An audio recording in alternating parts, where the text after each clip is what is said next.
गया तो संगत, मिल गया संगत, नहीं मिला असंगत। हर जगह ही मिला आश्रित एक दूसरे। मोस्ट डिमांडिंग टॉपिक हमारा एक्सरसाइज 3.2 जो शुरू होगा हमारे क्लास 10 के मैथ का। तो ये जो टॉपिक होता है बहुत इंपॉर्टेंट है, जिसमें से ऑब्जेक्टिव तो भरमार रूप से पूछा जाएगा, एकदम धुरंधर है पूरे मैथ का ये जो टॉपिक है। सबसे पहले जो इसमें पढ़ेंगे हम लोग समीकरण पढ़ रहे हैं, दो चर वाले रैखिक समीकरण के युग। तो चलिए, युग में मतलब जोड़ा होता है, हमने पहले वीडियो में समझा दिया। अगर पार्ट 1 नहीं देखे तो डिस्क्रिप्शन में उसका लिंक मिल जाएगा, जाके देख लीजिएगा। अभी हम देखेंगे कि यहाँ पर जो हम है सीखेंगे किस चीज को, तो इसमें देखेंगे कि जैसे हम ग्राफ बना देते, पहला में ही हम ग्राफ सिखा दिए थे।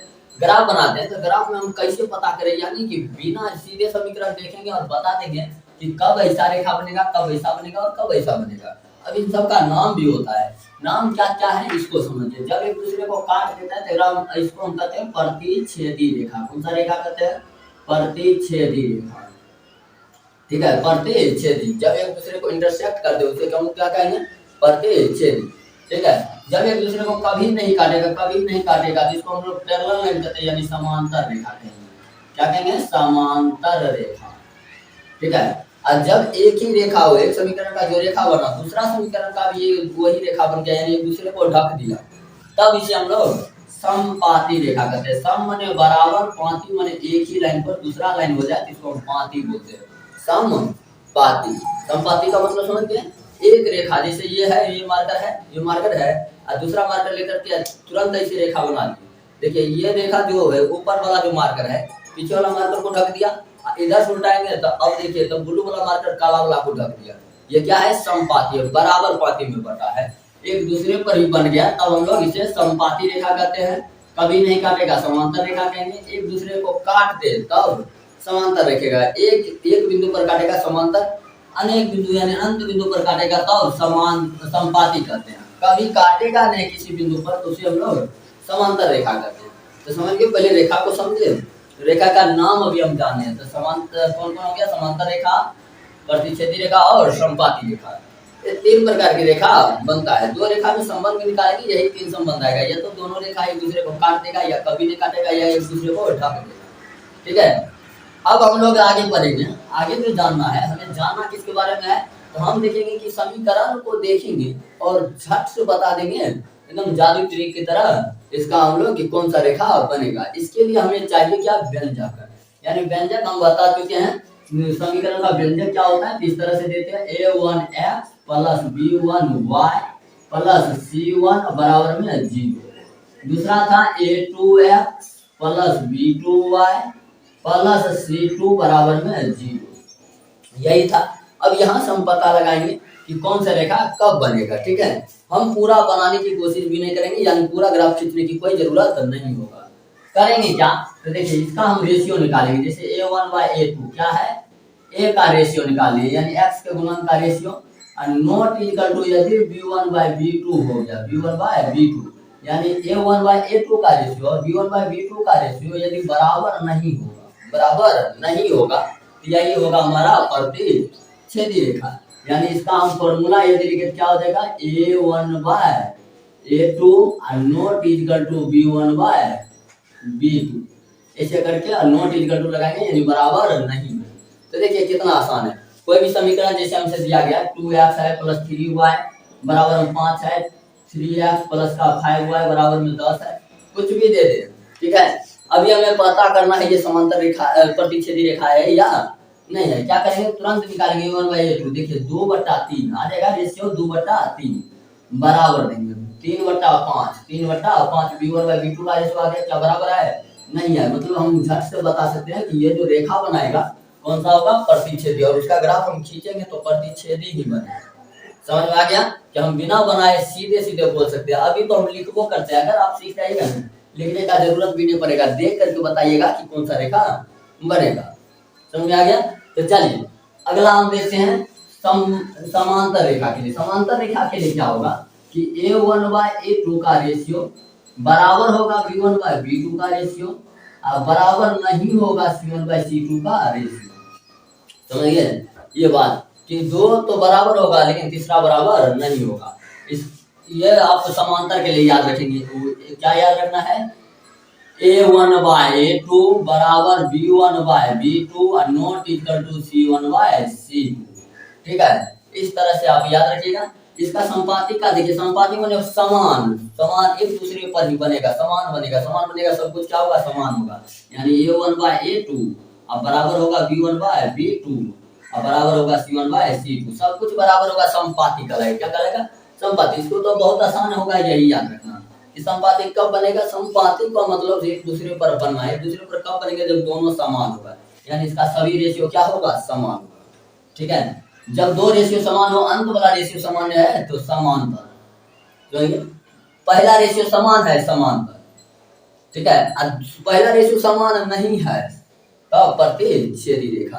ठीक है, प्रतिच्छेद कर दिया पहले पहले हम पर। ठीक है, इस तरह से आप इसको याद रखिएगा फॉर्मूला बेस पर। ठीक है, इसको हम फॉर्मूला मान के चलेंगे कि इस फॉर्मूला से हम बता सकते हैं कि कौन सा रेखा बनेगा। तो पहले रेखा के लिए बताइए, कोई दिक्कत, कोई दिक्कत नहीं। अब हम लोग आगे चलते हैं, हम पहचानेंगे यहाँ पर क्या, अब हम हल को जानेंगे, जहां से ऑब्जेक्टिव आपको हर हाल में आएगा। ठीक है, यहाँ से एक ऑब्जेक्टिव आ सकता है कि प्रतिच्छेदी रेखा या समांतर, कोई भी पूछ दे तुरंत इस फॉर्मूला पर बैठा करके हम बता सकते हैं कि कौन सा रेखा बनेगा। अगर ये बता सकते हैं तब इसका हल पूछा जाएगा, ऑप्शन हल।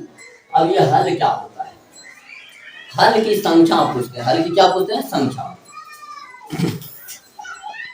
चलिए, तो हल की संख्या जो है हम पता करेंगे। ठीक है, हल की संख्या क्या होता है, समझ कि जैसे हम कहेंगे प्रतिच्छेदी रेखा है तो इसके कितने हल हो सकता है, या समांतर रेखा है तो कितने हल होगा, संपाती रेखा है तो कितने हल होगा। आप सब जब यही बात पूछा जाएगा, इसका कोई भी लोग इसको रट देता है, कोई रटने की जरूरत नहीं है। आप देव सर पर कुछ तो अलग होगा, अब समझिए इसको रखने की क्यों जरूरत है। तो देखिए, हल जो होता है, जितने जगह पर एक दूसरे से रेखा मिलेगा, ध्यान से, जितने जगह पर एक दूसरे को काट दे उतना ही उसका क्या होगा, हल होगा। जैसे आप समझिए, एक प्रतिच्छेदी रेखा कितने बिंदु पर काट रहा है, तो मात्र एक बिंदु पर काट रहा है, तो मात्र इसका एक ही हल होगा। बताइए अब ये कितने बिंदु पर काट रहा है, कहीं काट ही नहीं रहा है, तो ये तो समांतर कहला रहा है। इसका मतलब इसका कोई हल नहीं है। ये कितने बिंदु पर काट रहा है, ये हर एक बिंदु अनंत बिंदु पर काट रहा है, इसका अनेक हल, अनंत हल होगा। समझ आ गया, कुछ है इसमें, क्या कहेंगे, इसका केवल एक हल होगा, केवल एक हल, केवल एक हल। ठीक है, दूसरा, या इसी को कहते हैं अपरिमित रूप से, ना अद्वितीय हल कहते हैं। क्या कहते हैं, अद्वितीय हल, अद्वितीय हल। और द्वितीय हल का मतलब क्या होता है, द्वितीय मतलब दो हल, ओ माने दो को नहीं, इसका कोई दूसरा हल नहीं है, यानी मात्र एक हल है। मात्र कितना हल है, एक, कोई दूसरा हल नहीं है, यानी वो अद्वितीय हल है। ठीक है, ध्यान रखेंगे। इसी तरह से एग्जांपल आपको इस तरह से दो समीकरण दिया जाएगा और पूछेगा कि इसका कितने हल है, तो आप ऐसा ही निकालिएगा कि अगर शुरू वाला बराबर नहीं होगा, यानी इस फॉर्मूला पर अगर बैठ गया तो हम कह सकते हैं उसका अद्वितीय हल, यानी केवल एक हल होगा। या रेखा पूछ दे तो प्रतिच्छेदी रेखा होगा, आसानी से बता सकते हैं। चलिए बोलिए, इसका कितना हल होगा, कहीं काटिए नहीं रहा है, तो इसका कोई हल नहीं होगा, कोई हल नहीं, कोई हल नहीं होगा।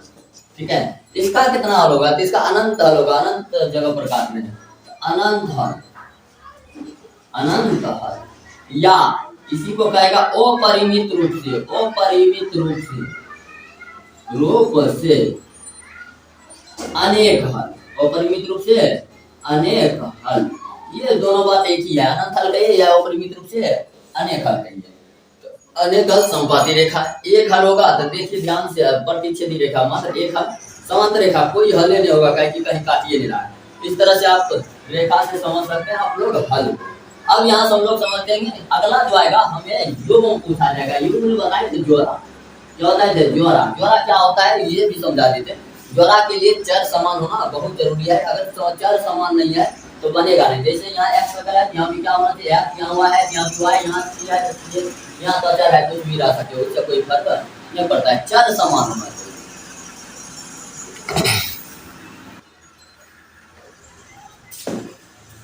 चलिए, तो अब हम लोग युग्म को समझते हैं। गाड़ी थोड़ा सा आ गया था इसलिए बंद करना पड़ा, गाड़ी जितना ना यहाँ पर आवाज कर दिया था ना, इसलिए हम सोचे साउंड को कम किया जाए। चलिए अभी हम हल युग्म को समझते हैं। युग्म में जोड़ा होता है, जैसे जूता होता है, जूता में देखिए एक जोड़ा मान लीजिए लाल वाला जूता है, एक वाला उजला वाला जूता है, क्या दोनों को जोड़ा कर सकते हैं, नहीं कर सकते हैं, दोनों का सेम होना जरूरी है, उसी को हम लोग युग्म कहते हैं। यहाँ कितना युग्म बनाएगा, कौन से रेखा में कितने युग्म बनेगा और कौन सा युग्म बनेगा, अब समझिए इस बात को। युग्म मतलब ज्वारा बनाना, ज्वारा मतलब साथ मिलना, साथ मिलना। अब समझिए जितने जगह पर जो साथ मिलेगा उसको वही कहेंगे। समझिए कैसे, जैसे प्रतिच्छेदी रेखा एक जगह मिल गया, ऐसे गला मिल गया, इसको हम लोग कहेंगे संगत। क्या कहेंगे? संगत। तो बोलिए समांतर रेखा क्या होगा? समांतर रेखा कहीं मिलेगा ही नहीं, जीवन भर चलते रह जाएगा, मिलेगा नहीं मिलेगा। उधर चल के देखते हैं क्या मिलेगा, कभी मिलेगा ही नहीं मिलेगा। असंगत, समझ में आ रहा है? ये हो गया संगत युग, इसका क्या बनेगा? संगत युग, संगत। ये क्या हो जाएगा? असंगत। कहीं संगत उंगत वाला बात नहीं है, अलग अलग चलो अपना अपना रास्ते पर, ठीक है। तो असंगत युग्म, इसका कौन सा युग्म है? ये एक दूसरे पर है, तेरा कहते हैं आश्रित, ये अकरा पर, ये अकरा पर, समझिए ना। आश्रित युग्म, कौन सा युग्म? आश्रित, आश्रित युग्म है। समझ में आ रहा है? जैसे आश्रित युग्म समझ गए, तो संगत युग्म, असंगत युग्म, आश्रित युग्म। फिर से एक बार समझते हैं इस पूरे पैराग्राफ को, क्या है इसको बढ़िया से समझते हैं। पूरा भर दिए हैं, लगभग आप भरना सीख गए। इस पर क्वेश्चन भी अभी करना सिखाएंगे, और किस तरह से जितना भी ऑब्जेक्टिव इससे आएगा सभी बनेगा। ऑब्जेक्टिव के साथ साथ अगर ऑब्जेक्टिव आप बनाना सीखे तो समझिए कि सब्जेक्टिव में आप पूरी तरह से आप पूरा सीखिएगा ना।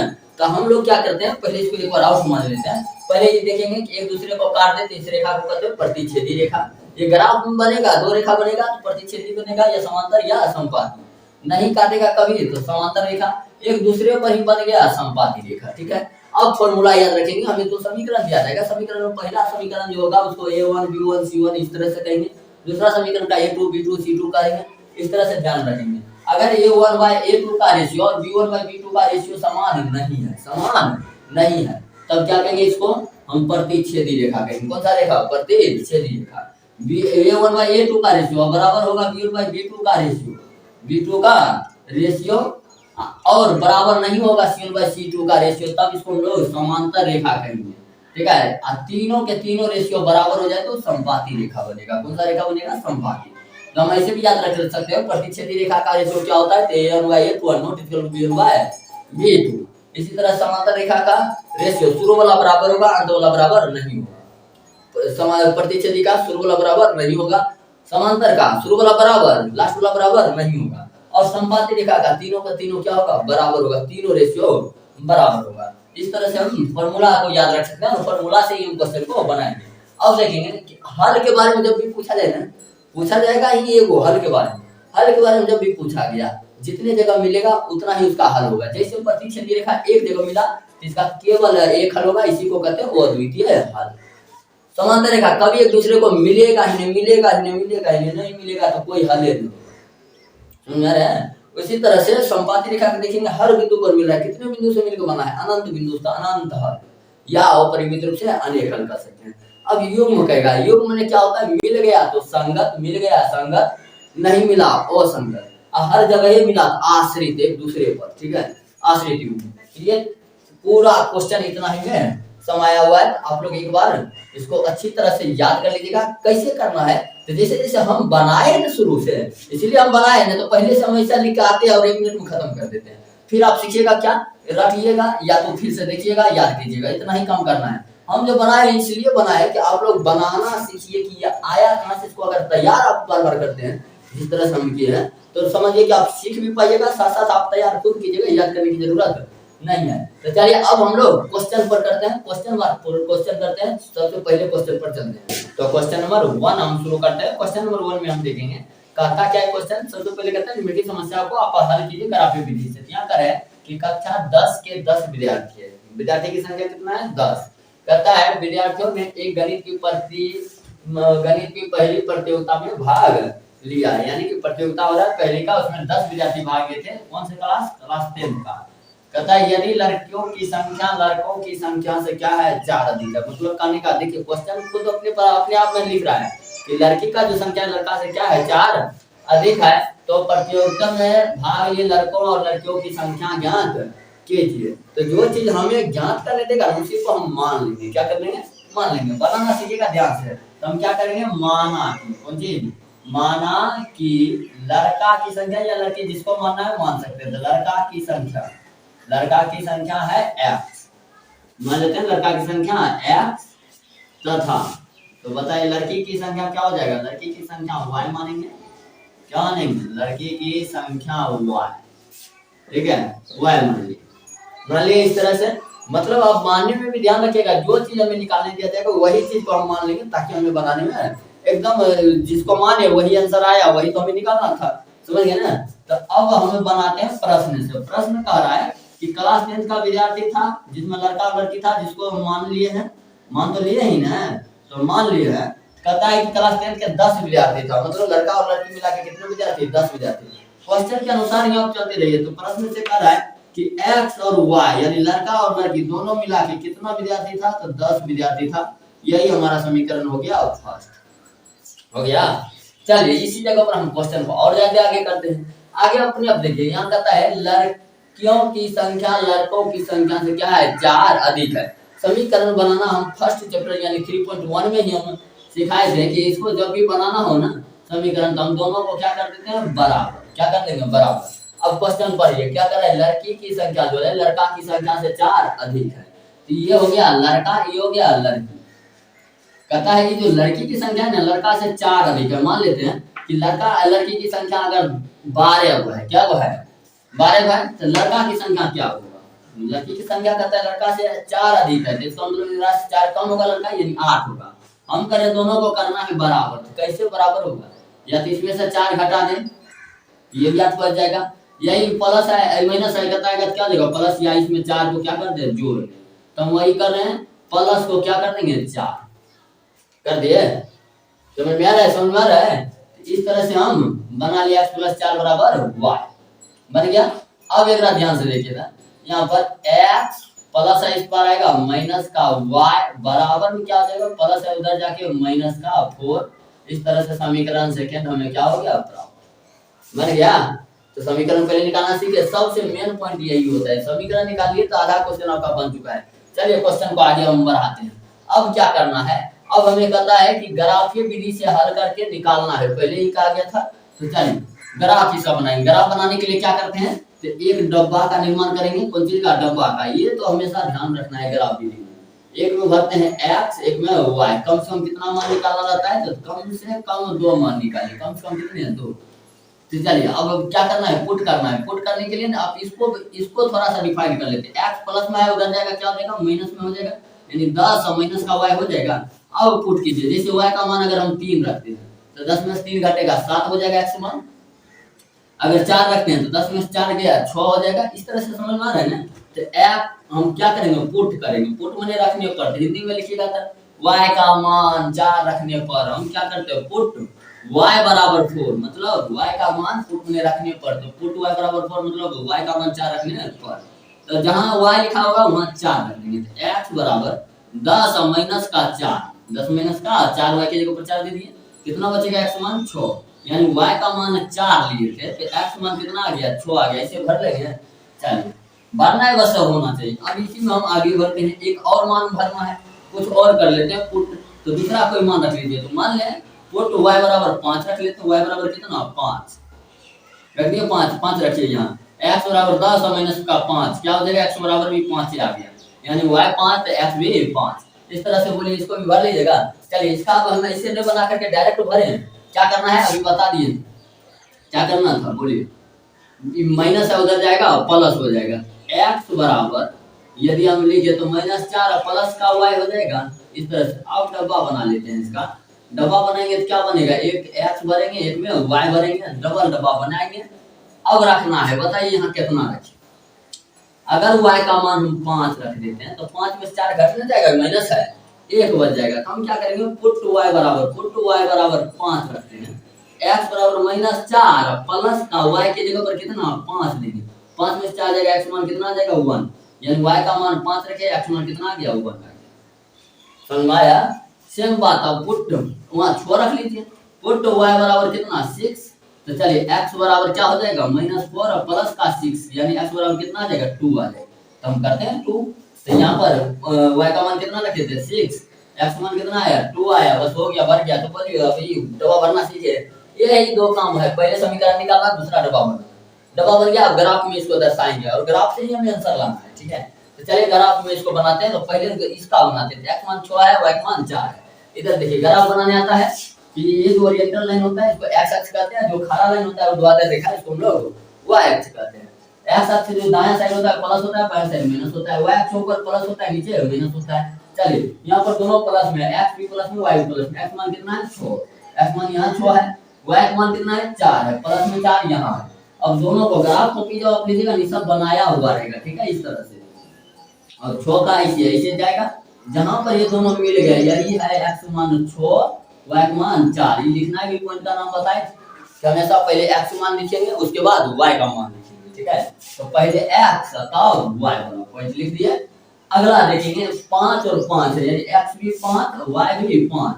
एक्स 5 ऐसे ऐसे ऐसे, ये सब ग्राफ में बनाया रहेगा, कुछ बनाने की जरूरत नहीं। तो आप लोग ग्राफ कॉपी में बनाइएगा और फास्ट बनेगा और अच्छा भी बनेगा, ठीक है। तो 5 कितना आ गया 5 हो गया। इस तरह से दोनों पॉइंट बना लेंगे। अब स्केल की सहायता से इसे मिला लेंगे। क्या करना है, मिला लेना है, बस हो गया। समझिए, हो गया ग्राफ। अब इस ग्राफ पर आप लिख दीजिएगा समीकरण फर्स्ट क्या था, एक्स प्लस वाई बराबर में 10। कहीं भी यहाँ लिख दिया, यहाँ लिख दिया, कहीं भी लिख दीजिए, लेकिन लिखना है जरूर, पता चले कि समीकरण फर्स्ट का हम बनाए थे ग्राफ। अब सेकंड का भी लिखते हैं। सेकंड में x1 है y 5 है, x1 y 5 और दोनों को मिला के लिख दें। x1 है और 5 है, लगभग यहाँ आएगा 1,5। चलिए इसी तरह से आप देखेंगे दूसरा 2 है 6 है, x2 है और y 6 है, तो 2 और 6 लगभग यहाँ आ जाएगा, 2 और 6 लगभग यहाँ आ जाएगा, आएगा। एकरा देखिए तो थोड़ा सा यहाँ आ जाएगा 1,5। अब दोनों को हम मिला देंगे। दोनों को क्या करना है, मिला देना है। दोनों को स्केल की सहायता से आप खींच दीजिएगा इस तरह से, ये मिल गया, मिल गया। ऐसे बना देंगे, ऐसे बना देंगे। अब इस पर समीकरण सेकंड लिख देंगे, क्या है, x प्लस x माइनस ना है, x माइनस वाई बराबर माइनस का 4। समीकरण सेकंड लिख दिए। अब आंसर कहाँ गया इसका, बस यही है, प्रतिच्छेदी रेखा बना है। कहाँ पर काटा है इसको देखना है, यहाँ काटा है दूसरे को। यहाँ पर x मान देखिए तो 3 है, कितना है यहाँ से मिला के दिखा दें, देख लीजिए कितना पर जा रहा है 3 पर, यानी x का मान जो आया, x का मान आ गया 3 और y का मान अब देखिए तो y का मान कितना पर आया, लगभग 7 पर है ना। ग्राफ को भी बनाइएगा, एक बिंदु का भी फर्क नहीं होगा, एकदम 7 पर आएगा, 7। देख लीजिए x मान 3 y मान, x माने लड़का की संख्या और y माने लड़की की संख्या। तो लड़का की संख्या 3 और लड़की की संख्या 7। क्या वो ज्यादा है, ये देख लीजिए 4 ज्यादा है। पहले भी तो कहा था सवाल, लड़की की संख्या में लड़का से 4 अधिक है, 4 अधिक है अभी भी। ये हो गया लड़का की संख्या 3 और लड़की की संख्या 7। यही हमारा क्या हो गया, आंसर हो गया। देखिए कितना आसानी से निकल गया। तो समझिए अब इस क्वेश्चन को एकदम आसानी से बना सकते हैं। चलिए इसका दूसरा क्वेश्चन हम लोग देखते हैं, इसका एक स्क्रीनशॉट ले लीजिए।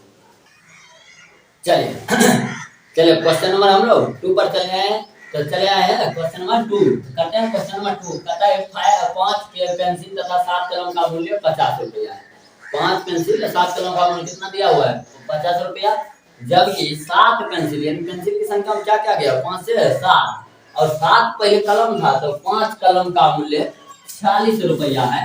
तथा एक पेंसिल और एक कलम का मूल्य, एक पेंसिल का मूल्य तथा एक कलम का मूल्य ज्ञात कीजिए। हम क्या बताए थे कि इसमें मानते हैं, कि इसको मानते हैं, तो जो चीज हमें मांग रहा है, हमें मांग क्या रहा है, तो एक पेंसिल का मूल्य मांग रहा है और एक कलम का मूल्य मांग रहा है। तो क्या लिखेंगे, माना कि हम पेंसिल का मूल्य मान लेते, एक पेंसिल का मूल्य कितना हो जाएगा, एक पेंसिल का मूल्य हो जाएगा कितना रुपया, हम मान लेते हैं एक पेंसिल का मूल्य x रुपया मान लेते हैं। क्या मान लिए, x रुपया।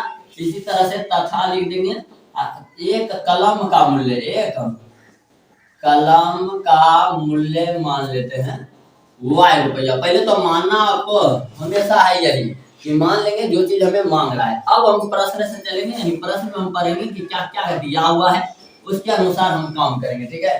तो अब क्या हमें दिया गया है समझिए। कहता है 5 पेंसिल है, एक पेंसिल का मूल्य x रुपया मिले तो 5 पेंसिल का मूल्य कितना हो जाएगा, नहीं समझे। जैसे हम करें, एक पेंसिल का मूल्य है ना 2 रुपया है, तो बताइए 5 पेंसिल लेंगे तो क्या रुपया होगा, 10 रुपया। क्या किए, दोनों के बीच गुना, तो यहाँ भी वही करेंगे। तो 5 पेंसिल है तो 5x, एक पेंसिल का मूल्य x रुपया, 5 पेंसिल का 5x और 7 कलम का मूल्य 7y।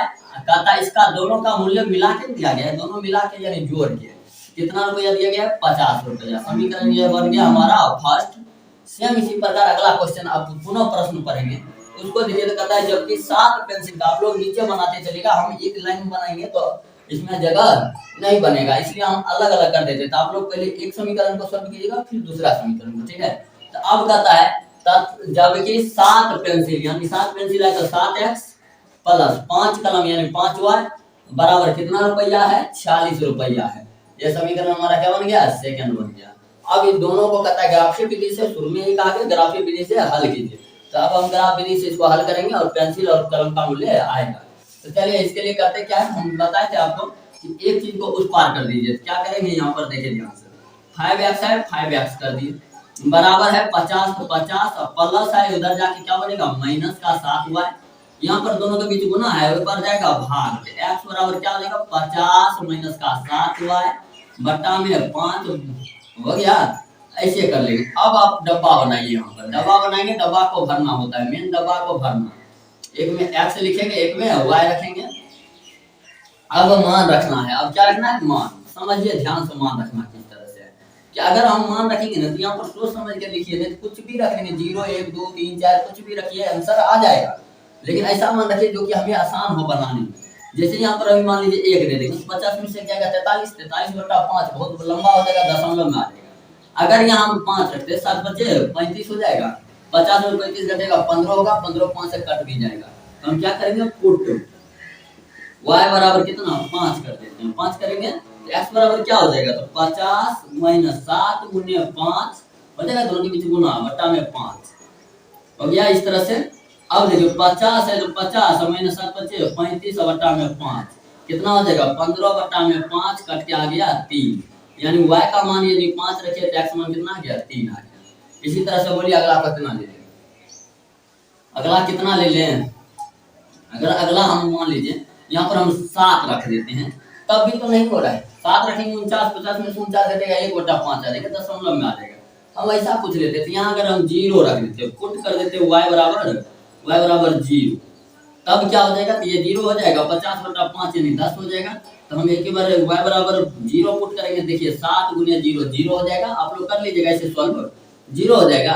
अब 0 घटाएंगे 50 में 50 रह जाएगा, 50 बटा 5 यानी 10 आंसर हो जाएगा, यानी x 0 लेंगे तो y कितना आएगा 10 आ जाएगा, x y 0 लेंगे x कितना आ गया 10 आ गया। इस तरह से आप बना लीजिएगा, आगे कर लीजिएगा, ठीक है। सेम इसी को हम इसको भी करते हैं, इसको करेंगे क्या हो जाएगा 7x प्लस का प्लस छोड़िए प्लस है उस पर जाएगा क्या हो जाएगा माइनस 46 और माइनस 5y हो जाएगा। ये करने से क्या होगा, आसान होगा, फटाफट मान रखेंगे फटाफट हमें आंसर आएगा। x बराबर करेंगे 46 और माइनस 5y बट्टा में क्या हो जाएगा 7 गुना में भाग में आ जाएगा। अब हम डब्बा बनाएंगे, क्या बनाएंगे डब्बा, एक डब्बा में x एक डब्बा में y, डबल डब्बा बनाते हैं, ठीक है, कम से कम 2 मान निकालना होता है।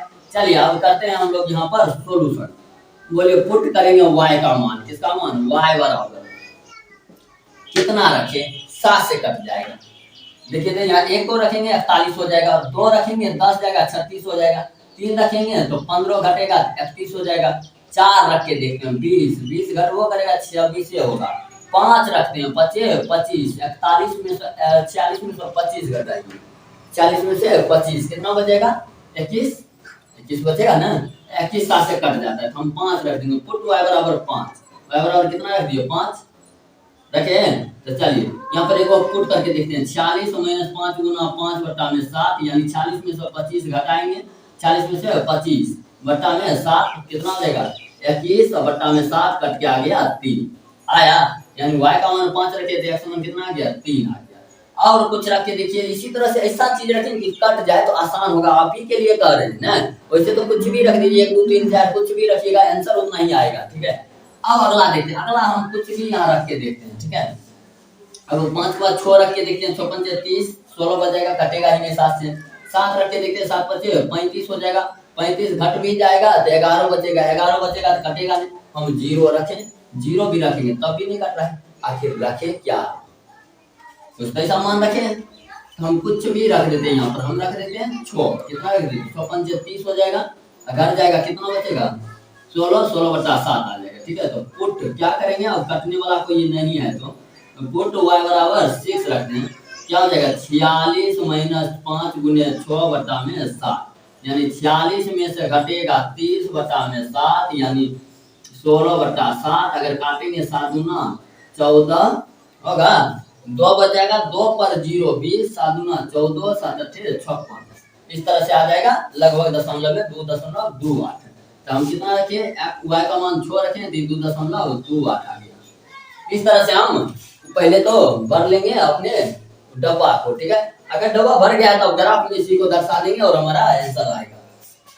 चलिए अब हम डब्बा में इसको दर्शाते हैं। अब इसको ग्राफ में ले जाते हैं। 3 है 5 है, x 3 y 5, x का मान 3 और y का मान 5। हम बताए थे कि ग्राफ में अगर बनाइएगा ना तो एकदम बेस्ट बनेगा और आंसर एक्यूरेट आएगा, ठीक है। यहाँ पर थोड़ा थोड़ा हाथ से एकदम अंदाजा से मार रहे हैं तो कुछ कुछ दिक्कत आएगा। पहले किसका मान रखते हैं, 3 का, तो पहले 3 का मान लिखेंगे, उसके बाद 5 y का मान, ठीक है। अब है दूसरा है 10 है 0 है, x मान 10, x मान 10 यहाँ पर मान लीजिए होगा, और y का मान कितना है 0, तो y का मान 0 यहीं पर हो जाएगा। दोनों को स्केल से क्या कर देंगे, मिला दिए, इस तरह से मिल गया। अब क्या करना है, इस पर समीकरण लिख देंगे। समीकरण क्या था, 5x प्लस का 7y बराबर 50 हो गया। अब समीकरण सेकंड का इसी तरह से ग्राफ खींचना है, ग्राफ बस खींचना है। इसका अगर नाम देना होगा बिंदु का तो 10,0 हो जाएगा। चलिए इसको रखते 3 और 5 है, 3 5 का भी अभी हम बनाए हैं, या 3 5 यही का ये बिंदु हो जाएगा।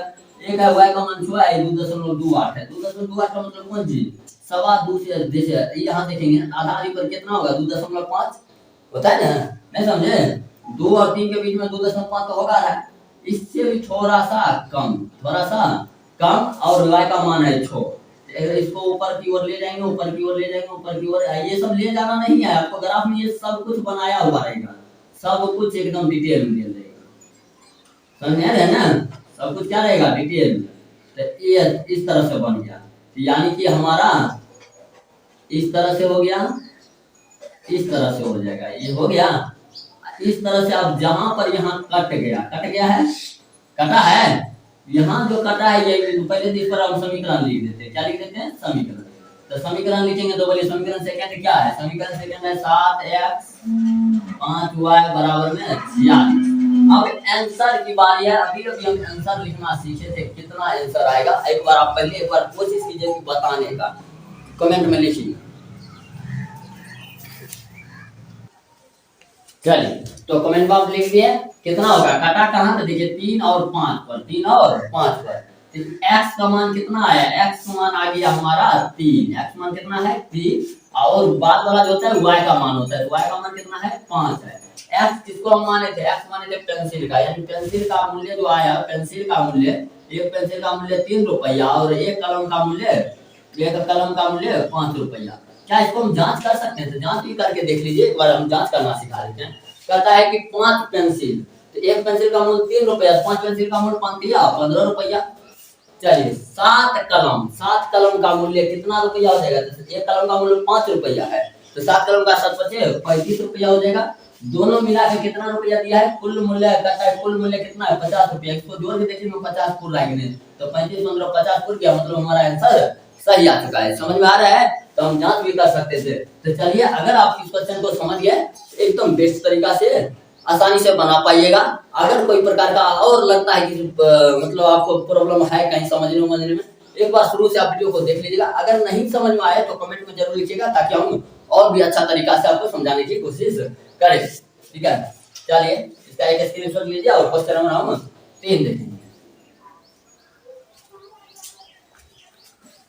चलिए क्वेश्चन नंबर 3 को हम समझते हैं। क्वेश्चन नंबर 2 है इसका, वो 2 था, पहला भी 2 क्वेश्चन था, इसमें ये हो गया 2 नंबर क्वेश्चन हमारा। 2 नंबर क्वेश्चन हमें क्या करता है कि अनुपात a1/a2 b1/b2 और c1/c2 की तुलना करके ज्ञात कीजिए कि निम्न समीकरण युग्म द्वारा निरूपित रेखाएं एक बिंदु पर प्रतिच्छेद करती है या समांतर या समपाती है। देखिए कितना अच्छा क्वेश्चन पूछ दिया है। जो हम शुरू में बताए थे, जो रेखा कि कौन सा रेखा होगा उसका क्या सूत्र होगा ना, उसी पर आपको क्वेश्चन पूछा गया है। तो चलिए हम सबसे पहले समीकरण का रूप देखेंगे। समीकरण का रूप क्या होता है, a1 x b1 y c1, यही ना है, अब बराबर में 0। इसी तरह a2 x plus b2 y plus c2 बराबर 0। बस यही तो है दिया हुआ। हम सब में फॉर्मूला बैठाएंगे, क्या करेंगे, यहाँ देखिए 5/7 है तो 5/7 दे दिए, इसका रेशियो निकाले हम और कुछ नहीं करना, बराबर दे रहे हैं माइनस का 4 बट्टा में कितना है 6 है। अब देखिए वो है 8 बट्टा में 9, 8 बट्टा में 9, ये कट जाएगा 2 दूना 4, 2 तिया 6। क्या देखिए दोनों बराबर है, तो ये शुरू वाला ही बराबर नहीं, चाहे तीसरा नहीं भी जांच करेंगे तो कोई दिक्कत नहीं, हम लिख दिए फिर भी। तो इसको हम क्या कहेंगे, शुरू वाला को a1/a2, a1/a2, और इसको क्या कहेंगे b1/b2। क्या ये बराबर है, दोनों बराबर नहीं है, और बराबर नहीं है तो इसके लिए बताए थे क्या होगा, शुरू वाला बराबर नहीं होगा तो ये होता है प्रतिच्छेदी रेखा। समझ में आ रहा है कितना आसान चीज है प्रतिच्छेदी। तो प्रतिच्छेदी रेखा बनेगा।